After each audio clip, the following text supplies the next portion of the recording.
પછી એક વખત તમે દર્શન કરીને જતા હતા અને તમે ઉપર મેં તને બોલાવી હા, માં, મેં તને બોલાવી ઉપર આય હા. તું ઉપર આય તમે ફોટો પડાયો માં કે મેં તને હવે- ફોટો પડાયો હા માં હા કે આ ફોટો જો હા માં અને કઈ કાલવાનું હતું હા માં ત્યારે બોલાયા ને હા માં હા ત્યારે બોલાયા કે નહીં હા માં હા મારી માં એટલે કહેવાય ને કે જે બાળક આવવાનું હોય હા માં એના બાપને જેટલો આનંદ નથી ને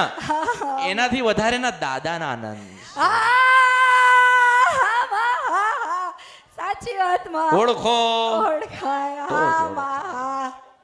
હા મારી માં હા એટલે હવે તમારી કૃપા થઈ હવે આનંદ કરો હા માં હો બસ માં તમે મળ્યા અને માં કારુડી મળ્યા બસ માં આનંદ જ છે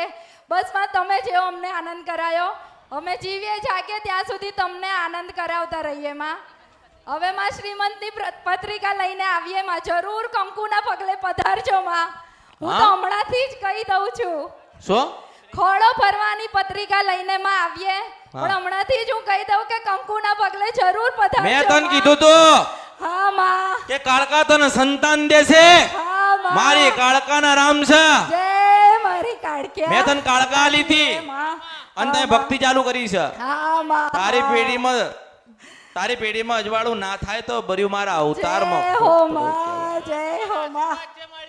બસ માં ખાઈ તમે પીને આનંદ કરજે હા માં ખાઈ પીને આનંદ કરજે હા માં હો? હા બસ માં રાજી રહેજો રાજી રાજી ખૂબ આશીર્વાદ. માં કંકુના પગલે પધારવાનું છે માં